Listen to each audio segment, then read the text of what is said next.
कोई लाभ नहीं। खैरियत यह हुई कि वकील ने देखा नहीं। यह एक घाघ है। मेरे चेहरे से ताड़ जाता। कुछ विद्वानों का कथन है कि मनुष्य की स्वाभाविक प्रवृत्ति पाप की ओर होती है, पर यह कोरा अनुमान ही अनुमान है, अनुभव सिद्ध बात नहीं। सच बात तो यह है कि मनुष्य स्वभावतः पाप भीरू होता है और हम प्रत्यक्ष देख रहे हैं कि पाप से उसे कैसी घृणा होती है। एक फलांग आगे चलकर मुंशी जी को एक गली मिली। वह भानुकुँवरी के घर का एक रास्ता था। धुंधली सी लालटेन जल रही थी।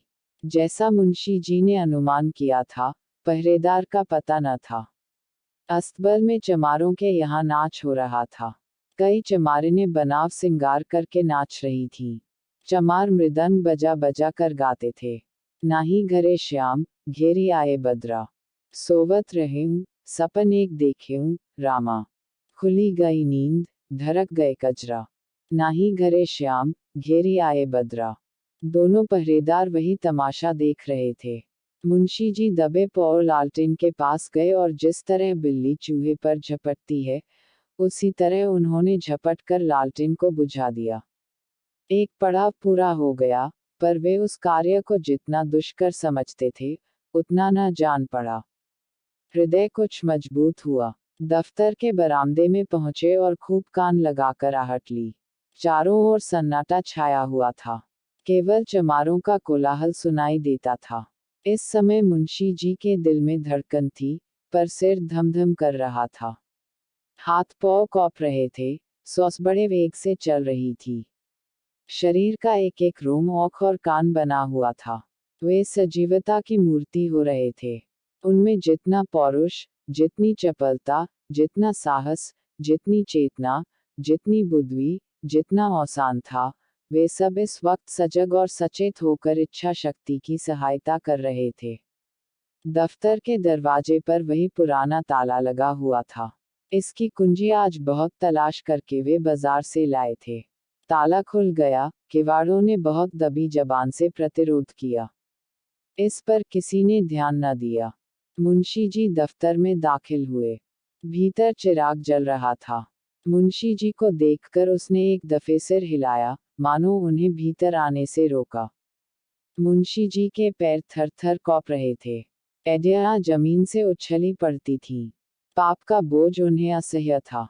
पल भर में मुंशी जी ने बहियों को उल्टा पलटा। लिखावट उनकी आंखों में तैर रही थी। इतना अवकाश कहाँ था कि जरूरी कागजात छांट लेते। उन्होंने सारी बहियों को समेटकर एक गट्ठर बनाया और सिर पर रखकर तीर के समान कमरे के बाहर निकल आए।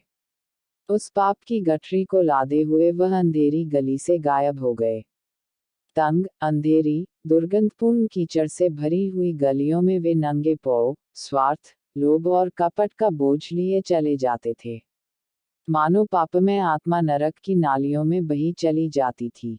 बहुत दूर तक भटकने के बाद वे गंगा किनारे पहुंचे।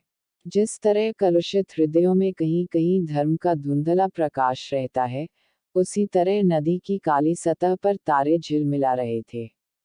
तट पर कई साधु धूनी जमाए पड़े थे।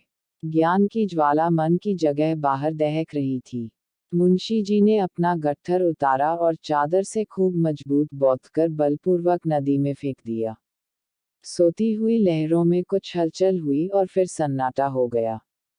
6. मुंशी सत्यनारायण लाल के घर में दो स्त्रियां थीं, माता और पत्नी। वे दोनों अशिक्षिता थीं। इस पर भी मुंशी जी को गंगा में डूब मरने या कहीं भाग जाने की जरूरत न होती थी। न वे बॉडी पहनती थी, न मोजे जूते, न हारमोनियम पर गा सकती थी। यहाँ तक कि उन्हें साबुन लगाना भी न आता था।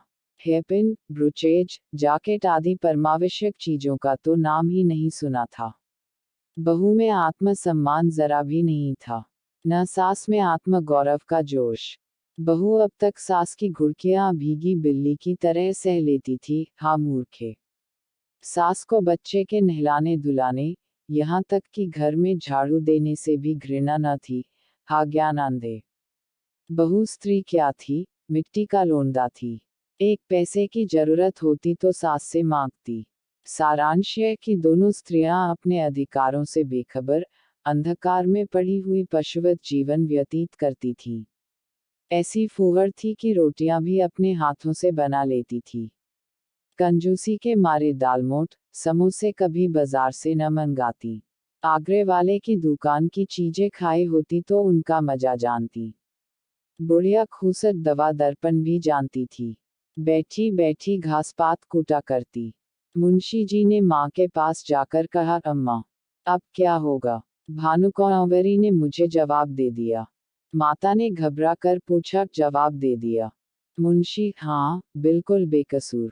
माता, क्या बात हुई? भानुकुँवरी का मिजाज तो ऐसा न था। मुंशी, बात कुछ न थी। मैंने अपने नाम से जो गौ लिया था उसे मैंने अपने अधिकार में कर लिया। कल मुझसे और उनसे साफ साफ बातें हुई। मैंने कह दिया कि गौ मेरा है, मैंने अपने नाम से लिया है, उसमें तुम्हारा कोई इजारा नहीं। बस बिगड़ गई, जो मुंह में आया बकती रही। उसी वक्त मुझे निकाल दिया और धमका कर कहा, मैं तुमसे लड़कर अपना गौ ले लूंगी। अब आज ही उनकी तरफ से मेरे ऊपर मुकदमा दायर होगा, मगर इससे होता क्या है? गौ मेरा है, उस पर मेरा कब्जा है। एक नहीं 1000 मुकदमे चलाएं, डिग्री मेरी होगी। माता ने बहू की तरफ मर्मांतक दृष्टि से देखा और बोली, क्यों भैया? वह गौ लिया तो था तुमने उन्हीं के रुपये से और उन्हीं के वास्ते। मुंशी, लिया था तब लिया था। अब मुझसे ऐसा आबाद और मालदार गौ नहीं छोड़ा जाता। वह मेरा कुछ नहीं कर सकती, मुझसे अपना रुपया भी नहीं ले सकती। 150 गौ तो हैं, तब भी हवस नहीं मानती। माना बेटा, किसी के धन ज्यादा होता है तो वह उसे फेंक थोड़े ही देता है। तुमने अपनी नीयत बिगाड़ी, यह अच्छा काम नहीं किया।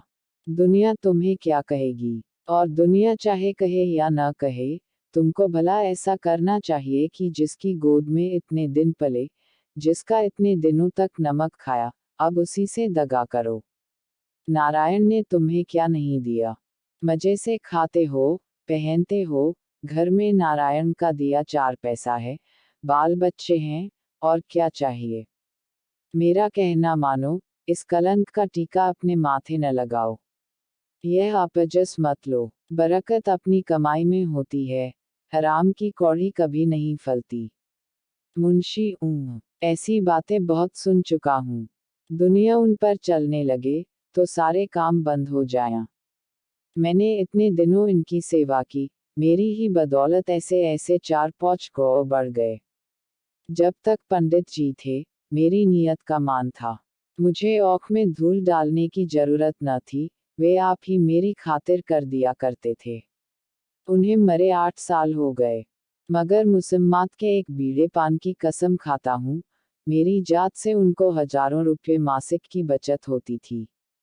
क्या उनको इतनी भी समझ न थी कि यह बेचारा, जो इतनी ईमानदारी से मेरा काम करता है, इस नफे में कुछ उसे भी मिलना चाहिए।